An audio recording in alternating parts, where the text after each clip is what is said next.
વનબંધુ કલ્યાણ યોજના આદિવાસી સશક્તિકરણની એક અવિરત સફર, જેણે જંગલ અને પહાડમાં વસતા વનબંધુઓના જીવનમાં આમૂલ બદલાવ આણ્યો છે. જેણે શિક્ષણની સમૃદ્ધિ, સુવિધાઓનો ધોધ, આરોગ્યની ખુશહાલી બક્ષી છે.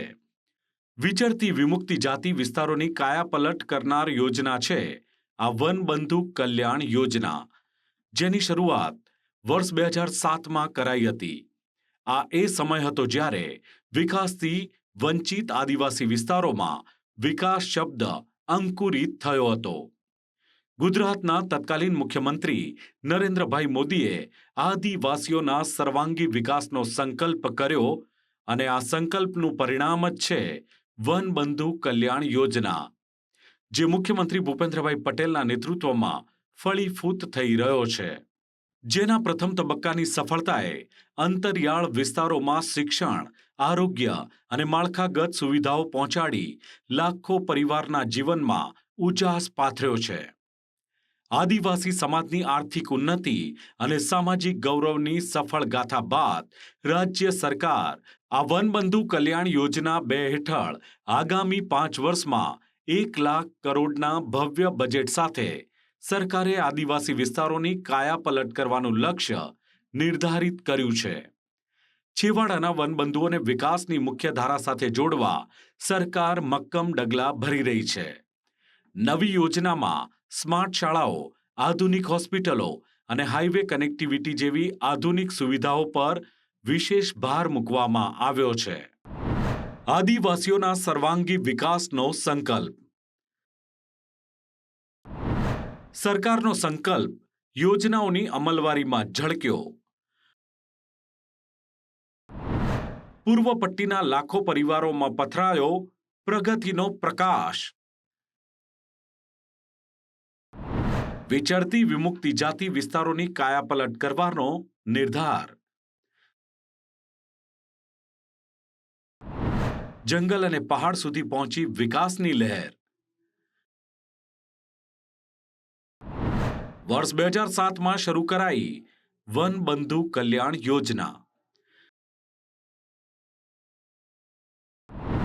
તત્કાલીન મુખ્યમંત્રી નરેન્દ્રભાઈ મોદીની દ્રઢતાનું આ છે પરિણામ. પ્રથમ તબક્કાની સફળતા બાદ 2ની કરાઈ શરૂઆત. યોજનામાં આવાસ, આરોગ્ય અને શિક્ષણના ત્રિવેણી સંગમનો સમાવેશ. આ યોજનાથી ખુલ્યા આદિવાસી સમુદાયની ઉન્નતિના માર્ગ.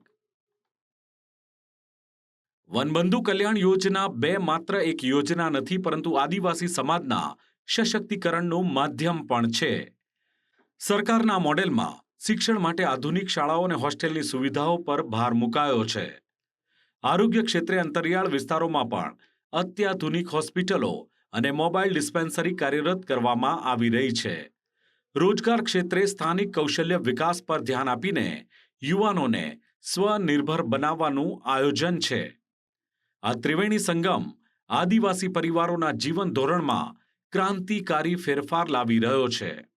અને ન માત્ર આયોજન, પરંતુ યોજનાઓનું અમલીકરણ પાયાના સ્તર સુધી યોગ્ય રીતે પહોંચે તે પ્રમાણે સરકાર દ્વારા સતત મોનિટરિંગ પણ કરાઈ રહ્યું છે. મારું નામ નિરાલીબેન રોહિદાસભાઈ, ગામ ખોપી, તાલુકો સાગબારા, જિલ્લો નર્મદા. ઉંડાળ ખાતેના ગામમાંથી આવું છું. મારા ગામની નજીક વિવિધ સુવિધાવાળી શાળા ન હોવા, બીજી અન્ય શાળામાં અભ્યાસ માટે આર્થિક રીતે પહોંચી શકાય તેમ ન હોવાથી હું આદિજાતિ વિકાસ વિભાગ, ગુજરાત રાજ્ય, ગાંધીનગર સંચાલિત આદર્શ નિવાસી શાળા મિશ્ર ગરુડેશ્વરમાં હું ધોરણ 10માં અભ્યાસ કરું છું. અત્રેની શાળા ખાતે રહેવા, જમવા, અભ્યાસ માટેની સ્ટેશનરી, સાબુ, કપડેલ તથા અન્ય વિવિધ સુવિધાઓ વિનામૂલ્યે પૂરી પાડવામાં આવે છે. હું આ શાળામાં અભ્યાસ કરી મારા ધ્યેયને પરિપૂર્ણ કરવા માટે મહેનત કરીશ અને તેમાં જરૂર સફળતા મેળવીશ એવી આશા રાખું છું. આવી બધી સુવિધાઓ આપવા બાબતે હું સરકારશ્રીઓની આભારી છું. આદિવાસીઓના સર્વાંગી વિકાસ માટે કટિબદ્ધ છે સરકાર. વનબંધુ કલ્યાણ યોજના 2 દ્વારા વેગવંતો થયો વનબંધુઓનો વિકાસ. શિક્ષણ, આરોગ્ય અને રોજગારનો અનોખો ત્રિવેણી સંગમ. કરોડો રૂપિયાના ખર્ચે આદિવાસી વિસ્તારોની થઈ કાયાપલટ. અંતરિયાળ વિસ્તારોમાં રોડ કનેક્ટિવિટીની સુવિધામાં વધારો. દરેક આદિવાસી ઘરમાં શુદ્ધ પીવાનું પાણી પહોંચાડવાનું લક્ષ્ય. પાયાની સુવિધાઓ વધારવા ઇન્ફ્રાસ્ટ્રક્ચર પર વિશેષ ભાર. રાજ્ય સરકારે વનબંધુ કલ્યાણ યોજના 2 માટે બજેટમાં કરોડો રૂપિયાની ફાળવણી પણ કરી છે અને આ જંગી રકમનો ઉપયોગ કૃષિ વૈવિધ્યકરણ, સિંચાઈ યોજનાઓ અને પશુપાલન માટે કરવામાં આવી રહ્યો છે.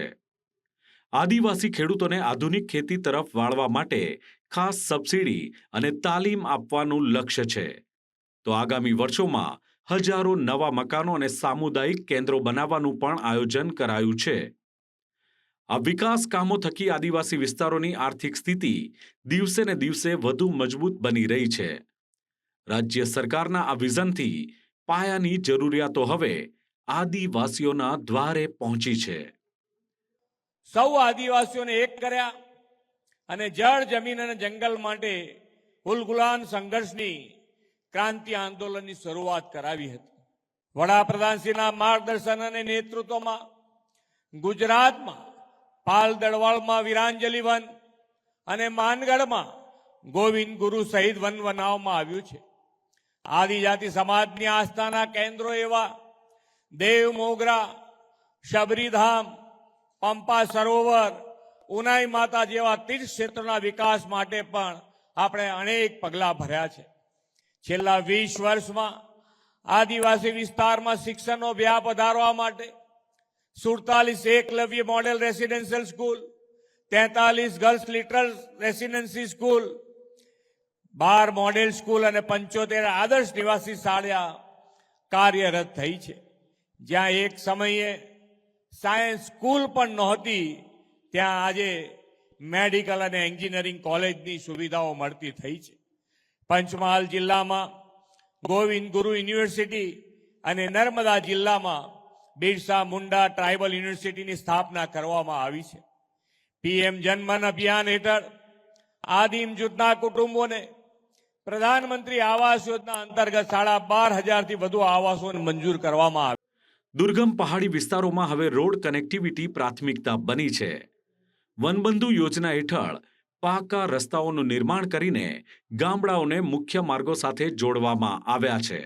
શેડ્યુલ કાસ્ટના લોકો છીએ અને ત્યાં અમારે રહેવા માટે પાકા મકાનો હતા.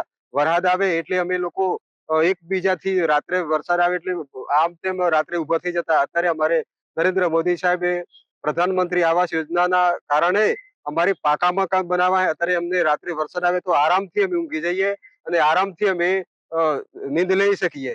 એટલે અમારે માન્ય શ્રી યશસ્વી વડાપ્રધાન સાહેબનું ખૂબ યોજનાઓ કાઢી છે અને ખૂબ લાભ અમને મળ્યા છે.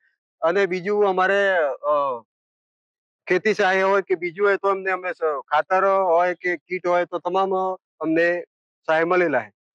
પીવાના શુદ્ધ પાણી માટે નલ સે જલ યોજના અંતર્ગત દરેક ઘર સુધી જોડાણ આપવામાં આવી રહ્યા છે.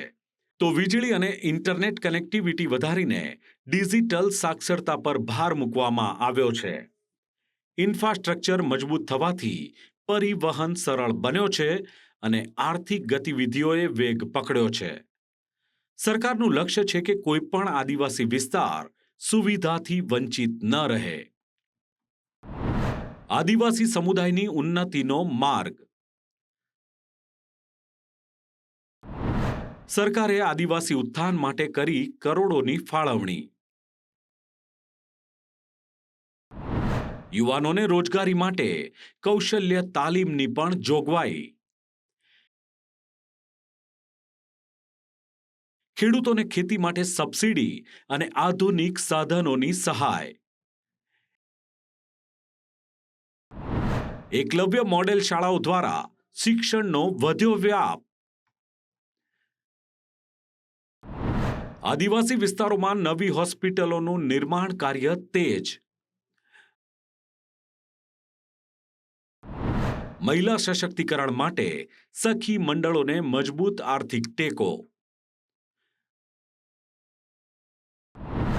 વન પેદાશોના વેચાણ માટે નવી વ્યવસ્થા કરાઈ ઊભી. ડિજિટલ ઇન્ડિયા હેઠળ આદિવાસી ગામોમાં ઇન્ટરનેટ સુવિધા. સ્થળાંતર રોકવા સ્થાનિક સ્તરે રોજગારીના નવા અવસર.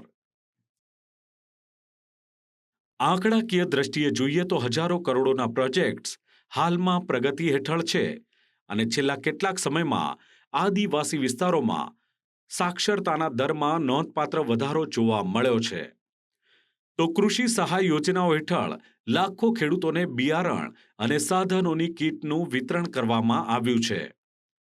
આરોગ્ય કાર્ડ અને વીમા કવચ દ્વારા આદિવાસી પરિવારોને લાખોની મફત સારવાર મળી રહે છે. તો રોજગાર મેળા દ્વારા હજારો આદિવાસી યુવાનોને ખાનગી અને સરકારી ક્ષેત્રમાં નોકરી પણ પ્રાપ્ત થઈ છે. અને આ જ ડેટા સાબિત કરે છે કે વનબંધુ યોજના જમીની સ્તરે સફળ સાબિત થઈ રહી છે. આ યોજનાનો મુખ્ય ઉદ્દેશ આદિવાસી સંસ્કૃતિનું જતન કરવાની સાથે તેમને આધુનિક સુવિધા આપવાનો છે. સ્થળાંતર રોકવા માટે સ્થાનિક સ્તરે જ રોજગારીની તકો ઊભી કરવી એ સરકારની પ્રાથમિકતા છે. જંગલ પેદાશો પર આધારિત ઉદ્યોગોને પ્રોત્સાહન આપી આદિવાસીઓની આવક બમણી કરવાનો એક લક્ષ્યાંક છે. સામાજિક ન્યાય અને અધિકારોની રક્ષા સાથે વિકાસના પથ પર આગળ વધવું એ આ યોજનાનો આત્મા છે. દરેક આદિવાસી પરિવાર સન્માનજનક જીવન જીવે તે દિશામાં સરકાર કાર્યરત છે. વનબંધુ કલ્યાણ યોજના જમીની સ્તર પર સફળ. આદિવાસી સંસ્કૃતિના જતન સાથે આધુનિક વિકાસનું વિઝન. છેવાડાના માનવી સુધી પહોંચ્યા સરકારી યોજનાના લાભ. ઉચ્ચ શિક્ષણ માટે વિદ્યાર્થીઓને શિષ્યવૃત્તિની મોટી જાહેરાત. પર્યાવરણના જતન સાથે વિકાસની નીતિ પર ભાર. વનબંધુ યોજનાથી આદિવાસી પરિવારોના જીવનમાં નવો ઉજાસ. આદિવાસી બાળકો માટે એકલવ્ય મોડેલ રેસિડેન્શિયલ શાળાઓ વરદાન સાબિત થઈ રહી છે. સ્માર્ટ ક્લાસરૂમ અને વિજ્ઞાન પ્રયોગશાળાઓ દ્વારા ગ્રામીણ બાળકો સ્પર્ધાત્મક પરીક્ષાની તૈયારી કરી રહ્યા છે. ઉચ્ચ શિક્ષણ માટે વિદ્યાર્થીઓને શિષ્યવૃત્તિ અને વિદેશ અભ્યાસ માટે પણ સહાય પૂરી પાડવામાં આવે છે. ટેકનિકલ શિક્ષણ માટે આદિવાસી વિસ્તારોમાં નવી આઈટીઆઈ અને પોલિટેકનિક કોલેજો શરૂ કરવામાં આવી છે. શિક્ષણના આ નવા અભિગમથી આદિવાસી યુવાનો ડોક્ટર, એન્જિનિયર અને અધિકારી બની રહ્યા છે. એટલે કે ભવિષ્યની પેઢીને સક્ષમ બનાવવી એ જ વનબંધુ યોજનાની સફળતાની ચાવી છે. મારા મનમાં સપનું હતું કે મારા આદિવાસી દીકરા દીકરીઓ ડોક્ટર બને, નર્સિંગમાં જાય. જ્યારે હું ગુજરાતનો મુખ્યમંત્રી બન્યો હતો ત્યારે ઉમરગામથી અંબાજી આખા આદિવાસી પટ્ટામાં શાળાઓ હતી, પણ વિજ્ઞાનવાળી શાળાઓ નહોતી. હવે વિજ્ઞાનની શાળા જ ના હોય તો મારો આદિવાસી દીકરો કે દીકરી એન્જિનિયર કેવી રીતે બની શકે, ડોક્ટર કેવી રીતે બની શકે? અને મેં વિજ્ઞાનની શાળાઓથી શરૂઆત કરી હતી કે આદિવાસી દરેક તાલુકામાં એક વિજ્ઞાનની શાળા બનાવીશ. અને આજે મને ખુશી છે કે આદિવાસી જિલ્લાઓમાં મેડિકલ કોલેજો, ડિપ્લોમા એન્જિનિયરિંગ કોલેજો, નર્સિંગની કોલેજો ધમધમી રહી છે. અને મારી આદિવાસી દીકરા દીકરીઓ ડોક્ટર બનવા માટે થનગની રહ્યા છે. અહીંના દીકરા વિદેશોમાં ભણવા ગયા છે, ભારત સરકારની યોજનાથી ભણવા ગયા છે. ભાઈઓ બહેનો, પ્રગતિની દિશા કઈ હોય એનો અમે રસ્તો બતાવ્યો છે અને એ રસ્તા ઉપર અમે ચાલી રહ્યા છે. આજે દેશભરમાં 750 જેટલી એકલવ્ય મોડેલ સ્કૂલ, એટલે લગભગ દરેક જિલ્લામાં એકલવ્ય મોડેલ સ્કૂલ, અને એનું લક્ષ્ય પૂરું કરવા માટે કામ કરી રહ્યા છીએ. અમારા જનજાતીય સમુદાયના બાળકો માટે એકલવ્ય સ્કૂલની અંદર આધુનિકમાં આધુનિક શિક્ષણ મળે એની આપણે ચિંતા કરી રહ્યા છીએ. આઝાદીના બાદ પછી ટ્રાઇબલ રિસર્ચ ઇન્સ્ટિટ્યૂટ માત્ર 18 બન્યા. 7 દાયકામાં માત્ર 18. મારા આદિવાસી ભાઈઓ બહેનો મને આશીર્વાદ આપો, મેં 7 જ વર્ષમાં નવા 9 બનાવી દીધા. કેવી રીતે પ્રગતિ થાય છે ને કેટલા મોટા પાયા પર પ્રગતિ થાય છે એનું આ ઉદાહરણ છે. વનબંધુ કલ્યાણ યોજના 2 અંતર્ગત રાજ્ય સરકારે વિકાસના તમામ રેકોર્ડ તોડવાનું આયોજન કર્યું છે. આ યોજનાના સફળ અમલીકરણ માટે આગામી 5 વર્ષમાં 1 લાખ કરોડના જંગી બજેટનું લક્ષ્ય રાખવામાં આવ્યું છે, જેનાથી શિક્ષણના માળખાકીય સુધારા માટે વાર્ષિક 2500 કરોડથી વધુના ખર્ચનો નિર્ધાર છે. આદિવાસી વિસ્તારોમાં પાણીની સમસ્યાના કાયમી ઉકેલ માટે 700 કરોડ અને રસ્તાઓના નેટવર્ક માટે રૂપિયા 1500 કરોડ ફાળવવામાં આવ્યા છે. આ ઉપરાંત આશરે 1 લાખ નવા પાકા મકાનો બાંધવાની નેમ સાથે સરકાર આદિવાસીઓના જીવનમાં સ્થિરતા લાવવાનો પ્રયાસ કરી રહી છે. આ આંકડાઓ જ સાબિત કરે છે કે સરકાર માત્ર વાતો નહીં, પરંતુ જમીની સ્તરે કરોડોનું રોકાણ કરીને આદિવાસીઓનો ભાગ્યોદય કરી રહી છે. વનબંધુ કલ્યાણ યોજના આદિવાસી સશક્તિકરણની એક અવિરત સફર. વનબંધુ કલ્યાણ યોજનાની સફળતા બાદ 2ની શરૂઆત. રાજ્ય સરકારે આ યોજના માટે રૂપિયા 1 લાખ કરોડની કરી ફાળવણી. આદિવાસી વિસ્તારોની કાયાપલટ કરવાનું લક્ષ્ય.